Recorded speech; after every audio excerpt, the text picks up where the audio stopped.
ആശയം ഉപേക്ഷിക്കുക. കർമ്മഫലത്യാഗമാണ് അർജുന സന്യാസം എന്ന് ഗീതയിൽ ഭഗവാൻ പറഞ്ഞ ആ അർത്ഥത്തിലാണ്. ഒരാശയവും വേണ്ട, നന്മ തിന്മകളുടെ ആശയങ്ങൾ പോലും വേണ്ട. നമ്മൾ പ്രവർത്തിച്ചാൽ മതി നന്മയോട് നന്നായിട്ട്. ബോധം വരുമ്പോഴാണ് നന്മയായിട്ട് പ്രവർത്തിക്കാൻ പറ്റും. ബോധവാനായിട്ടിരിക്കുക, അത് ഒരു ആശയമാക്കിയേ പോയി.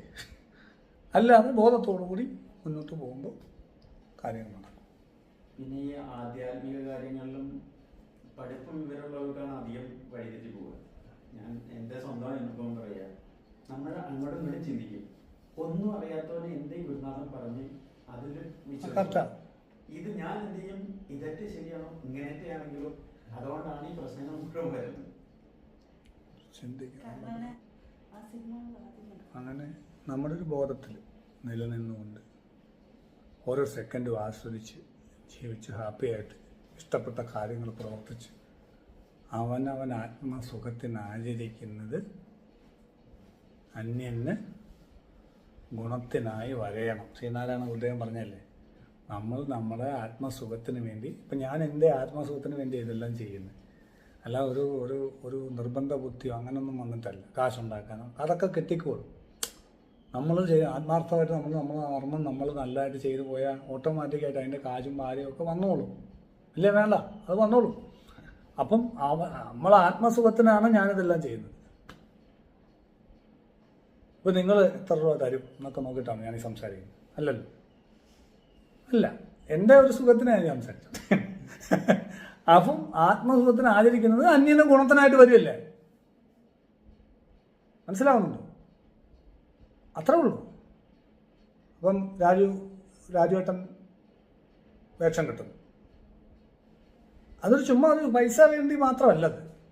വേഷം കിട്ടുമ്പോൾ ഉള്ളൊരു ആത്മനിർവൃത്തിയുണ്ട്. ആ കഥാപാത്രമായിട്ട് മാറി പ്രവർത്തിക്കുമ്പോൾ ആളുകളെ നമ്മൾ ഒന്നായിത്തീരുന്ന ത്രിപിടി മുടിയുന്ന അവസ്ഥയിലൊരു ധ്യാനാത്മകത ഉണ്ടാകുന്നു. സമാധിയിലേക്ക് ഒരു സെക്കൻഡ് ഈ കാഴ്ചക്കാരനും നമ്മളും ഒരു സെക്കൻഡ് ഇതെല്ലാം ഒന്നാവും. ആ കലയും കലാകാരനും ആ കലയെ ആസ്വദിക്കുന്ന ആൾ ഒന്നാവുന്ന അവസ്ഥയിലാണ് കാശ്മീരി ശൈവ സിദ്ധാന്തം ത്രിപിടി മുടിയ എന്ന് പറയുന്നത്.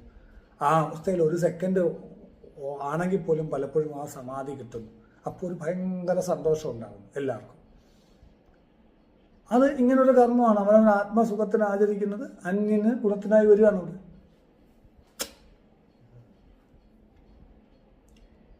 അപ്പോൾ അതാണ് സ്വധർമ്മം. സ്വധർമ്മം എന്താണെന്ന് ചോദിക്കാറുണ്ട് പലരും. അവനവൻ ആത്മസുഖത്തിന് ആചരിക്കുന്ന അന്യന് സുഖത്തിനായിട്ട് വരുന്ന എല്ലാം സ്വധർമ്മമാണ്.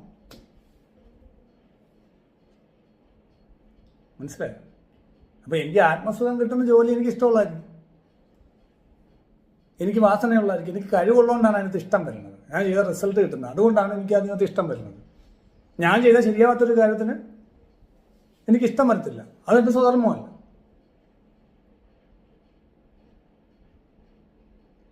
അത് വരണ വരെ ബുദ്ധിമുട്ടും. പല കരിയറും പല സംഭവങ്ങളിലും ഇങ്ങനെ നടക്കും. ഞാൻ ഒരുപാട് മേഖലയിൽ പോയി, ഡ്രൈവറായിട്ട് പോയി, അത് ചെയ്തിട്ട് എല്ലാം ഒരുപാട് കാര്യങ്ങൾ ചെയ്തിട്ടുണ്ട്. അഡ്മിഷൻ്റെ സെയിൽസ് ചെയ്തിട്ടുണ്ട്, അല്ലാതെ ഇൻഷുറൻസ് സെയിൽസിൽ പോയിട്ടുണ്ട്, സിനിമയിൽ അഭിനയിക്കാൻ പോയിട്ടുണ്ട്, സംവിധാനം ചെയ്യാൻ പോയിട്ടുണ്ട്, ആനിമേറ്ററായിട്ട് പോയിട്ടുണ്ട്, ഗ്രാഫിക്സ് ചെയ്യുന്ന ആനിമേഷനൊക്കെ പഠിച്ചിട്ട്, സിനിമയുടെ പോസ്റ്റേഴ്സ് ചെയ്യുന്ന പണി ചെയ്തിട്ടുണ്ട്, ഫോട്ടോഷോപ്പിൽ ഡിസൈനിങ് ചെയ്തിട്ടുണ്ട്, വെബ് ഡിസൈനിങ് ചെയ്തിട്ടുണ്ട്, പല സ്ഥലങ്ങളിൽ പല ഭാവത്തിൽ അവതരിച്ചിട്ടുണ്ട്. ഒരേ സമയം 4 വരെ കണ്ടിട്ടുണ്ടെന്നാണ്. കുമ്പിടി അങ്ങനെയൊക്കെ രക്ഷപ്പെടാൻ വേണ്ടി നമ്മൾ അവതരിച്ചിട്ടുണ്ട് പല സ്ഥലങ്ങളിൽ. പക്ഷേ എത്തിയിട്ടില്ല. അപ്പൊ നമ്മുടെ സംഭവം വന്നപ്പോ, നമ്മുടെ സ്വധർമ്മം വന്നപ്പോ അപ്പോഴൊക്കെ നിരാശയുണ്ട് ഈ ലോകം. Aghori, the secret of time and crime. അകലെ താഴെ ഹിമാലയ മലഞ്ചെരുവിലെ പാതയോരത്ത് ത്രയംബക മഹാരാജ് ബാബ മറ്റു 2 പേരോടൊപ്പം മൃതദേഹത്തിനരികിൽ നിൽക്കുന്നു. ശ്രദ്ധിച്ചു നോക്കിയപ്പോൾ ഒരു കാൽ മൃതശരീരത്തിലില്ല. ബാബ മറ്റേ കാലിലെ മാംസം വലിയൊരു കത്തി കൊണ്ട് മുറിച്ചെടുത്ത് ഒരു ശിഷ്യന്റെ കയ്യിലെ തലയൊട്ടിയിലേക്കിട്ടു. അഘോരം, അത് നമ്മിലെ കുഞ്ഞിന്റെ നിഷ്കളങ്കതയിലേക്കുള്ള തിരിച്ചുപോക്കാണ്. അതെ, അതിനിഗൂഢമായ എന്തോ ഒന്ന്. അതാണ് നമ്മെ അഘോരി എന്ന ശ്രീധരൻ നമ്പൂതിരി എഴുതിയ നോവലിലേക്ക് വലിച്ചടുപ്പിക്കുന്നത്. ജീവിതത്തിലിടായി ഞാൻ മാത്രമുള്ള ഇങ്ങനെ എൻ്റെ ചേട്ടനും അനിയനൊക്കെ ഓരോ മേഖലകളിൽ പോയി രക്ഷപ്പെട്ട് അല്ലെങ്കിൽ എൻ്റെ സുഹൃത്തുക്കളൊക്കെ രക്ഷപ്പെട്ടു, ഞാൻ മാത്രം ഇങ്ങനെ തെറ്റിത്തിരിഞ്ഞ് നിൽക്കുക. ഞാൻ ഇന്നും പുതിയ കാര്യങ്ങൾ എന്നെ എപ്പോൾ കാണുമ്പോൾ അവർ പിന്നെ ആൾക്കാർ ചോദിക്കുന്നത് ഇപ്പം എന്തുവാ പരിപാടി ഇങ്ങനെ ചോദിക്കുന്നത് എന്നെ കാണുമ്പോൾ. മറ്റേ ഓഫീസിൽ പോയില്ല എന്നൊക്കെ അല്ലേ ചോദിക്കുന്നത് സാധാരണ, അല്ലെ ഇപ്പം ഏതാ കമ്പനി എന്നൊക്കെ അല്ലേ ചോദിക്കുന്നത്. ഇപ്പം IT ഫീൽഡിൽ വർക്ക് ചെയ്യുന്ന ഒരാൾ, സോഫ്റ്റ്വെയർ എഞ്ചിനീയർ, ഇപ്പം ഏതാ കമ്പനിന്ന് ചോദിക്കുവരും കൂടി വന്നാൽ ഇപ്പം എന്തുവാ പരിപാടി എന്നാണ് നമ്മളൊക്കെ ചോദിക്കുന്നത്. കാരണം ഒന്നും ക്ലച്ച് പിടിക്കുന്നില്ല, ഇങ്ങനെ ചെയ്ത്. അപ്പം success is like A Chinese bamboo എന്ന് പറയും. നമ്മളിങ്ങനെ പ്രതീക്ഷയോടെ ചെയ്തുകൊണ്ടിരിക്കുക. 5 വർഷം എടുക്കും അതിനകത്തൊരു മുള പട്ടാൻ. അതുവരെ വെള്ളം കോരിക്കൊണ്ടിരിക്കണം. ചില ടൈപ്പ് അപൂർവം ചില ടൈപ്പ് മുളമരമുണ്ട് ചൈനയിൽ നിന്നാണ്. അപ്പം അത് ഈ 5 വർഷം കൊണ്ട് അതിനകത്തൊരു മുള പൊട്ടത്തുള്ളൂ. പക്ഷേ മുള പൊട്ടിയ 5 ദിവസം കൊണ്ട് 50 അടി വളരും. Success is like A Chinese bamboo. കാരണം ഇത്രയും നാളത്തെ എൻ്റെ ദുരിതങ്ങളും കഷ്ടപ്പാടുകളും ഒക്കെ കൊണ്ട് ആസ് എ സൈക്കോളജിസ്റ്റ് മുന്നിരിക്കണമെന്ന് എനിക്ക് ശരിക്കും മനസ്സിലാവും. ഞാൻ അതിന് എങ്ങനെ തരണം ചെയ്ത് വരുന്നതെന്ന് പറഞ്ഞു കൊടുക്കേണ്ട കാര്യം മാത്രമേ ഉള്ളൂ. അയാളും രക്ഷപ്പെട്ടു. അപ്പോൾ നമ്മുടെ കർമ്മം അവർക്കും നമുക്കും ഗുണമായിട്ട് മാറുന്നു. അവിടെ സ്വധർമ്മമാണ്, അത്രയും ബുദ്ധിമുട്ടില്ല എനിക്ക്. പക്ഷേ പരധർമ്മോ ഭയാവഹ, സ്വധർമ്മ ശ്രേയാൻ വിഗുണോ പരധർമ്മോ ഭയാവഹ ഗീത പറയും. സ്വധർമ്മം ചെയ്ത് കഴിഞ്ഞാൽ ശ്രേയസ് ഉണ്ടാവും, പരധർമ്മം ചെയ്താൽ ഭയം ഉണ്ടാവും എപ്പോഴും. ഇത് ചെയ്യുമ്പോൾ എനിക്ക് പേടിയില്ല, പക്ഷെ വേറെ എന്തെങ്കിലും ചെയ്താൽ എനിക്ക് പേടിയാണ്. പല കാര്യങ്ങളും ചെയ്യുമ്പോൾ എനിക്ക് അതെൻ്റെ സ്വധർമ്മമല്ല. ഞാൻ ചെയ്തുകൊണ്ടിരുന്നപ്പോൾ പലതും അതെനിക്ക് ഭയം ഉണ്ടാക്കുന്നതായിരുന്നു. അതുപോലെ തന്നെ അത് കുഴപ്പമാവുകയും ചെയ്തിട്ട്. അപ്പോൾ അതിലേക്ക് നമ്മൾ എത്തുന്നത് എങ്ങനെ? നിരാശനായ പറ്റുമോ? ഓരോന്ന് ചെയ്യുമ്പോൾ പരാജയപ്പെടുമ്പോൾ നമുക്ക് തോന്നുന്നു ഇപ്പം നമ്മൾ ഈ ലോകത്ത് ഒന്നും കൊള്ളാത്ത നമ്മൾ മാത്രമാണെന്ന് തോന്നും, വേസ്റ്റാണെന്ന് തോന്നുന്നു, ഈ ലോകത്തിനൊരു ഭാരമാണല്ലോ എന്നൊക്കെ തോന്നിയിട്ടുണ്ട്. അതൊരാൾ വട ഇട്ടുകൊണ്ടിരുന്നപ്പം വട ഇങ്ങനെ മോതിരം വടക്കകത്ത് വീണു. അത് ഏതിനകത്ത് നടത്തില്ല. 500 വടയുണ്ട്, പൈസ കൊടുത്ത് വാങ്ങിച്ച് 500 വടയും പൊളിച്ച് നോക്കി 500ാമത്തെ വടയിലിരുന്നു ഈ മോതിരം. അപ്പോൾ ഒരാൾ പറയണം പൊട്ടാന്ന പിന്നെ ആദ്യമേ അതിടത്തങ്ങ് പൊളിച്ച് നോക്കിയാൽ പോലെ. നമുക്കറിയാമെങ്കിൽ നമ്മൾ പൊളിക്കത്തില്ല, ഇത്രയും കാശ് കളയും. ഏതാ നമ്മുടെ പ്രൊഫഷൻ നമുക്ക് അറിയത്തില്ലല്ലോ. നമ്മളപ്പോൾ ഇങ്ങനെ പോവുക. മിമിക്രിക്ക് പോയിട്ടുണ്ട്, പൂജയ്ക്ക് പോയിട്ടുണ്ട്, ചെയ്യാത്ത പരിപാടിയൊന്നുമില്ല.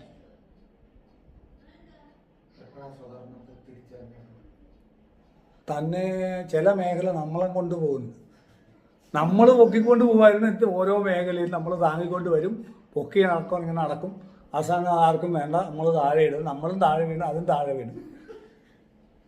പക്ഷെ ചിലർക്ക് വന്നപ്പോൾ അത് നമ്മളെ പൊക്കിക്കൊണ്ട് കിടക്കുന്നേ കൊള്ളാമല്ല, ഇത് കൊള്ളാമല്ലോ. അപ്പം അത് റിസൾട്ട് കിട്ടുന്നു. റിസൾട്ടാണ് നമുക്ക് ഈസിയായിട്ട് ചെയ്യാൻ പറ്റുന്നു, റിസൾട്ട് കിട്ടുന്നു, ഡെവലപ്പ് ചെയ്യാൻ പറ്റുന്നു. അതിന് റെസ്പെക്ട് വരണം, ഫെയിലിയർ വരണം ഒരുപാട്. ഇത് തിരിച്ചറിയുന്നത് എങ്ങനെയാണ്? എങ്ങനെയൊക്കെ ഫെയിലിയർ ആവാമെന്ന് പഠിക്കണം, എങ്ങനെയൊക്കെ സക്സസ് ആവാമെന്നല്ല പഠിക്കേണ്ടത്. എങ്ങനെയൊക്കെ ഫെയിലിയർ ആവാമെന്ന് പഠിക്കുമ്പോഴാണ് ഈ ഇങ്ങനൊന്നും അല്ലാതെ ചെയ്താൽ വിജയിക്കാൻ പറ്റുമെന്ന് നമുക്ക് മനസ്സിലാവും. അപ്പം ഇതിപ്പോൾ ഇങ്ങനെ ഏത് കയ്യിലാണ്? ഈ കയ്യിലാണെന്ന് പറഞ്ഞ് നോക്കുമ്പോൾ ഇല്ല. അപ്പോൾ പിന്നെ ഏത് കയ്യിലാണ്? സ്വാഭാവികം ഇപ്പത്തെ എന്ന് പറഞ്ഞോട്ടെ, ഇത് ഫെയിലിയറായി ചെയ്യുന്നതല്ല. അപ്പം മറ്റേ ചാതി ചെയ്താൽ അത് വിജയിക്കുമെന്ന് നമുക്ക് മനസ്സിലാവുന്നത്. ഇതില്ലാതെ പറ്റുമോ? ഫെയിലിയർ ഇല്ലാതെ ഇതെങ്ങനെ പഠിക്കും? അപ്പം നമ്മൾ നിരാശനാവാതിരിക്കാന്നുള്ള ഒറ്റ സംഭവമുള്ളൂ. പിന്നെയും പിന്നെയും ട്രൈ ചെയ്യും, വീണ്ടും വീണ്ടും വീണ്ടും പല പല കാര്യങ്ങൾ ചെയ്ത് ഒരേ സമയം 5ഉം 10ഉം കാര്യങ്ങൾ ഓപ്പറേറ്റ് ചെയ്യാൻ തുടങ്ങി. പിന്നെ അതിൽ ചിലത് വിജയിക്കാൻ തുടങ്ങി. അത് കൊള്ളാം, അതേ കയറി പോവാം, അതേ നടക്കത്തുള്ളൂ. ആദ്യമൊക്കെ ഒരു കാര്യം നോക്കിയിരുന്നിട്ട് അതിങ്ങനെ നോക്കിയിരുന്ന് അവസാനം അത് പോയി. പിന്നെ അടുത്ത കാര്യം, പിന്നെ നമുക്ക് സമയമില്ല, നമുക്ക് ഏജ് പൊയ്ക്കൊണ്ടിരിക്കുക. അപ്പോൾ നമ്മൾ ഒരേ സമയം പല കാര്യങ്ങളും ചെയ്യാൻ തുടങ്ങിയപ്പോൾ അത് ചിലതൊക്കെ വിജയിച്ചു, അത് പിടിച്ച് കയറി മുകളിലോട്ട് ഡെവലപ്പ് ചെയ്തു. അത്രേ ഉള്ളൂ. അപ്പോൾ ഇതിലൊന്നും നമ്മൾ പ്രയാസപ്പെട്ടിട്ട് കാര്യമില്ല. നമുക്ക് എപ്പോഴാണോ സെൽഫ് സിമ്പതി പോകുന്നത് അപ്പോഴേ വിജയിക്കുന്നു.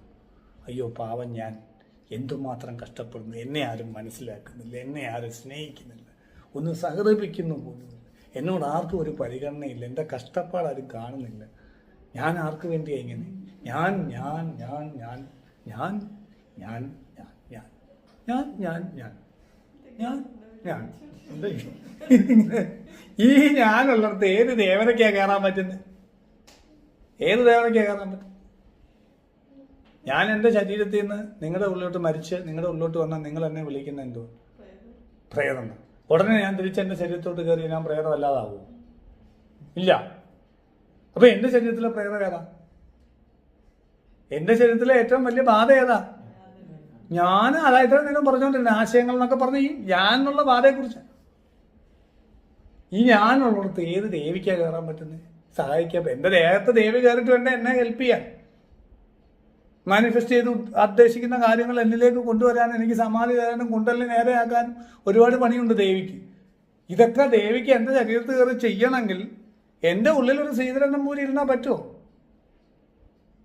എന്താ എൻ്റെ ഉള്ളിലെ ശ്രീധരനമ്പൂരി? എന്താ എൻ്റെ ഇത്രയും നാളുമുള്ള ഓർമ്മകളാണ്, ആശയങ്ങളാണ്. എൻ്റെ ആശയങ്ങളുടെ ആകെത്തുകയാണ് ഞാൻ ശ്രീധരനമ്പൂരി. അതിരിക്കുന്നിടത്തോളം കാലം ഒരു ദേവത എത്തി നോക്കത്ത് പോലും ഇല്ല, പോസിറ്റീവായിട്ടുള്ള ഒരു ദേവത പറ്റത്തില്ല. അത് ആ തുണി എടുക്കാത്ത സത്യം നിങ്ങൾ മനസ്സിലാക്കുക, ആ നഗ്ന സത്യം നിങ്ങൾ മനസ്സിലാക്കുക. മനസ്സിലായോ? ഒരു ദേവത, ഒരു നല്ല ദേവത പോലും തിരിഞ്ഞു നോക്കത്തില്ല ഉള്ളിൽ ഞാനുള്ളിടത്തോളം കാലം. ഈ ഞാനുള്ളതെന്ന് എങ്ങനെ കൊല്ലാന്നുള്ളതാണ് എല്ലാ ആത്മീയ പന്ഥാവുകളും പഠിപ്പിക്കുന്നത്. അർജുനനോട് ഗീത പറയുന്നത്, രമണ മഹർഷി പറയുന്ന അഡ്വൈസുകളായാലും എല്ലാ അഡ്വൈസുകളും, സ്പിരിച്വൽ അഡ്വൈസുകളൊക്കെ ഞാൻ എങ്ങനെ ഇല്ലാതാക്കാം, എന്നെ എങ്ങനെ ഇല്ലാതാക്കാം. അത് എത്ര കണ്ട് നമ്മൾ കൊല്ലുന്നു ബാക്കിയുള്ളവർ കൊല്ലേണ്ടി വരത്തില്ല. നമ്മളെ തെറ്റുകൾ എത്ര കണ്ട് നമ്മൾ കണ്ട് പരിഹരിക്കുന്നു, നാട്ടുകാരുടെ കയ്യിൽ നിന്ന് തെറി കേൾക്കണ്ട. ശരിയല്ലേ? അപ്പം നമ്മൾ നമ്മളെ കൊന്ന് എത്രയേ കൊല്ലുന്നു അത്രയേ ഈശ്വരീയത നമ്മളിലേക്ക് നിറഞ്ഞ് വരും, നിറഞ്ഞ് കവിയും. പിന്നെ അതെടുക്കാൻ ബാക്കിയുള്ളവർ വരും. അപ്പം നിങ്ങൾ എന്തു ചെയ്താലും സക്സസ് ആണ്. നിങ്ങളൊരു ചായക്കട തുടങ്ങിയാലും നിങ്ങളുടെ ചായക്കൊരു പ്രത്യേക ടേസ്റ്റ് വരും. കാരണം നിങ്ങൾ സുലൈമാനി കൊടുക്കുമ്പോൾ കുറച്ച് മുഹബത്തോടെ വെച്ചിട്ട് കൊടുക്കുക. മനസ്സിലാവുന്നുണ്ട്? അപ്പോൾ അതിൽ നിങ്ങളുടെ ചായക്കൊരു ടേസ്റ്റ്, ഒരു സുഖം.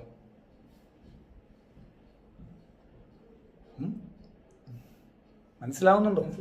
ആ, നിങ്ങളുടെ കടയിൽ വരുമ്പോൾ ഒരു സുഖം, നിങ്ങളുടെ സ്ഥാപനത്തിൽ വരും, നിങ്ങൾ ജോലി ചെയ്യുന്ന സ്ഥാപനത്തിൽ വരുമ്പോൾ ഒരു സുഖം.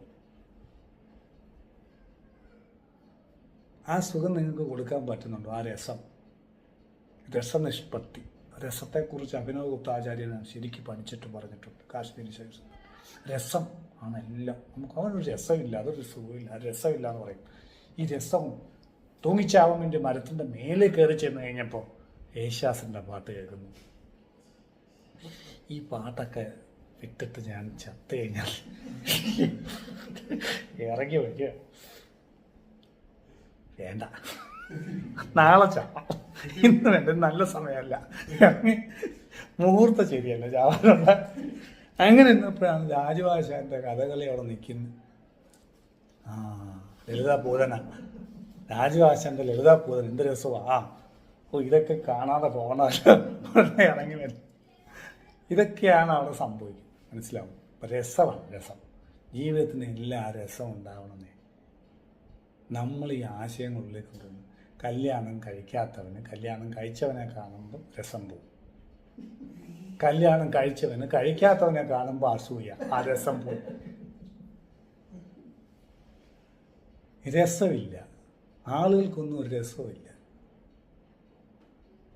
ജീവിക്കാൻ ഈ രസം ഉണ്ടാവണം, ആ രസം ഉണ്ടാക്കണം, കണ്ടെത്തണം. രസം കണ്ടെത്തണം, അല്ലാതെ അത് കണ്ടെത്തി ഡെവലപ്പ് ചെയ്യണം. നമ്മൾ രസിക്കുക, മറ്റുള്ളവരെ രസിപ്പിക്കുക. എനിക്ക് രസിക്കാതെ എനിക്കിങ്ങനെ സംസാരിക്കാൻ പറ്റുമോ? അത് ഞാൻ രസിക്കണ്ടേ? അഭിനയിച്ചാൽ പറ്റുമോ? ഈ രസിക്കാതെ രസിപ്പിക്കാൻ നോക്കുന്നുണ്ട് അത്രയും രസമില്ലാത്ത പരിപാടി ഉണ്ടോ ലോകത്ത്?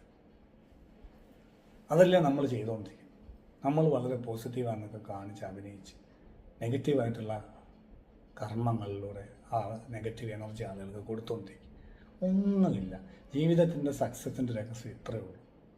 നമ്മൾ രസിക്കുക, മറ്റുള്ളവരെ രസിപ്പിക്കുക.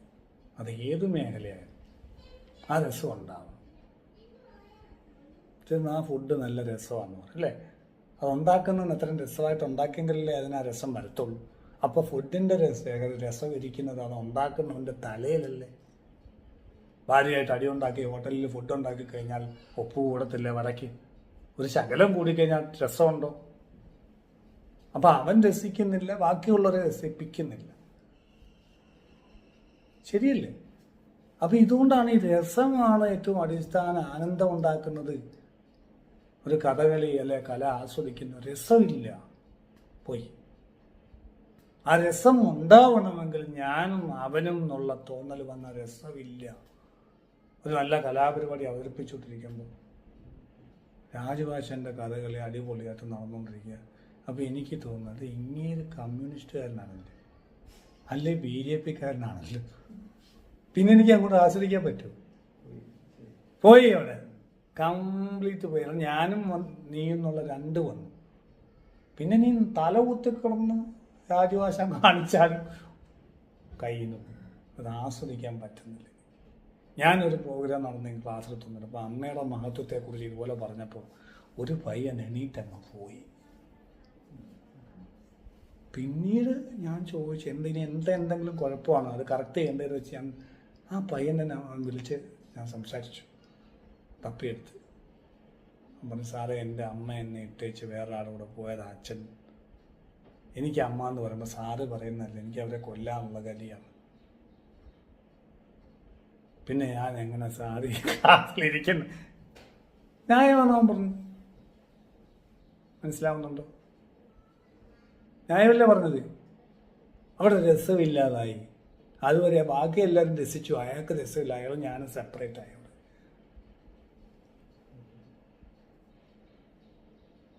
അല്ലേ? അപ്പം നമുക്ക് എന്നുള്ള വാക്ക് ഞാൻ ഉപയോഗിക്കുന്നത് ശ്രദ്ധിച്ചിട്ടുണ്ട്. നിങ്ങളൊന്നും ഉപയോഗിക്കാതെ നിങ്ങൾക്ക് അങ്ങനെ വരും, നിങ്ങൾക്ക് ഇങ്ങനെ വരും എന്നല്ല ഞാൻ പറയാറ്. ഞാനൊന്നും പറയാറില്ല ഒരുപാട്. നമ്മൾ എന്നുള്ള വാക്കാണ് എപ്പോഴും യൂസ് ചെയ്യുന്നത്. കാരണം നമ്മൾ എന്നുള്ള വാക്ക് വന്നെങ്കിൽ അവിടെ രസം ഉണ്ടാവട്ടെ. ഇല്ല, രസം കട്ടായി. നിങ്ങളും ഞാനും വന്നു. നിങ്ങൾക്ക് മനസ്സിലാവും, നിങ്ങളിത് മനസ്സിലാക്കണം. 2 പ്രാവശ്യം പറഞ്ഞു യോത്തോട് എൻ്റെ നെഞ്ചത്തോട് കയറി കാര്യമായിരിക്കും പറയുന്നത്, ഒരു കാര്യമില്ല. മനസ്സിലാവുന്നുണ്ട്? കാര്യമായിരിക്കും പറയുന്ന ഒരു കാര്യമില്ല. അപ്പോൾ രസിക്കുക, മറ്റുള്ളവരെ രസിപ്പിക്കുക, അത് ഏത് മേഖലയിലായാലും. കണ്ടു വിളിച്ചു പറയുന്ന ആൾക്കാരെ കണ്ടിട്ടില്ലേ റോഡിൽ നിന്നിട്ട്? അല്ലേ? അല്ലെങ്കിൽ ബസ് താളത്തിലൊക്കെ വിളിച്ചു പറഞ്ഞല്ലോ, ബസ് ഒടകര ആലുവ രാവഴി, അത് പറയുന്ന കേൾക്കാൻ ഭയങ്കര രസമാണ്. നമ്മളവിടെ നിന്ന് കേട്ട് നിന്ന് പോലും കൊള്ളാലോ. വിൽക്കാൻ വേണ്ടിയിട്ടൊക്കെ വളരെ മനോഹരമായിട്ട് വിളിച്ചു പറഞ്ഞിട്ടുണ്ട്, ആൾക്കാരെ ശ്രദ്ധ ആർജിക്കാൻ. കോഴി എഴുന്നേറ്റ് ഓടിയിടത്തുകൊണ്ട് പിടിച്ചുകൊണ്ട് കറി വെച്ച കോഴി എന്നൊക്കെ പറഞ്ഞു. എഴുന്നേറ്റ് ഓടിയിടത്തുകൊണ്ട് പിടിച്ചുകൊണ്ട് അതായത് ഒന്ന് ശ്രദ്ധിക്കും. അത് അവർ രസമാക്കി മറ്റുള്ളവരെ രസിപ്പിച്ചിട്ട് കച്ചവടം ചെയ്യുക. അങ്ങനെയൊക്കെ കണ്ടില്ലേ? പറക്കാൻ നിന്ന കോഴിയെ പിടിച്ച് കറി വെച്ച് കൊണ്ടുവന്നത്. പുലിക്ക് സർബത്ത് ഇങ്ങനൊക്കെ എടുത്തിട്ട്. കാരണം അവർ ആസ്വദിക്കുന്ന മറ്റുള്ള അല്ല, അത് ചെയ്യുന്നതും ചിലരൊക്കെ ഭയങ്കര ഇങ്ങനെ ഓടിച്ച് കറക്കിയൊക്കെ ഭയങ്കര രസമാണ് കാണാൻ. ഒരു ചായവാല എന്ന് പറഞ്ഞ ആൾ ഹിറ്റായി ഇപ്പൊ യൂട്യൂബിൽ, അല്ലേ? നോർത്ത് ഇന്ത്യയിലും കണ്ടു. വെറും ചായ അയാളുടെ ചായക്ക് ഭയങ്കര കാശാക്കോ. ഓഡിഷനായി. എന്നാൽ വെറും ചായ വിൽക്കുന്ന ഒരുത്തനാണ്. ആലോചിച്ച് നോക്കണം. അവിടെയാണ് സാറ് ഞാൻ ഡിഗ്രി എഞ്ചിനീയറിങ്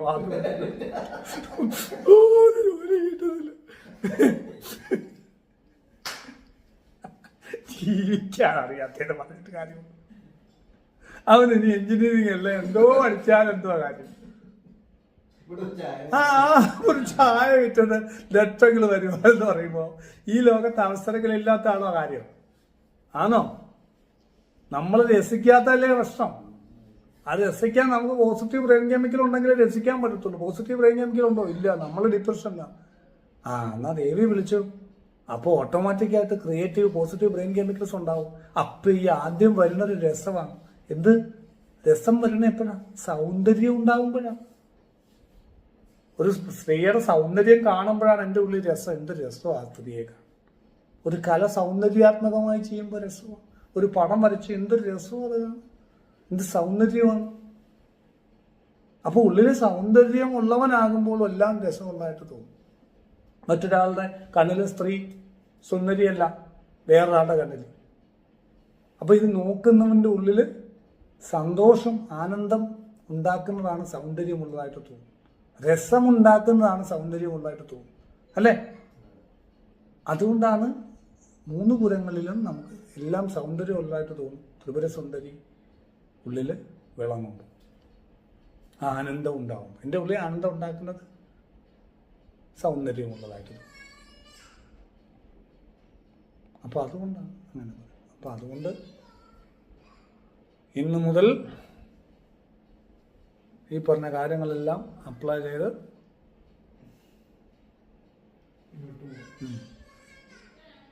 അല്ലേ, ഇന്നു മുതൽ എല്ലാവരും അവരവരുടെ തെറ്റുകൾ റെഡി പണ്ണുക. ഇല്ലെങ്കിൽ വെബ്സൈറ്റിലുള്ള അത്തനെ പേരെയും തൂക്കി പോട്ടിട്ട് എന്ന് പറയത്തില്ലേ, അന്യനത് എന്ന് പറഞ്ഞിട്ട് ഇന്നുകൊണ്ട് അവരവരുടെ തെറ്റുകൾ കറക്റ്റ് ചെയ്താൽ രക്ഷപ്പെട്ടു പോവാം. ഞാനൊന്നും ചെയ്യത്തില്ല, കർമ്മഫലങ്ങൾ പിടിക്കും. നന്നായിട്ട് വരട്ടെ.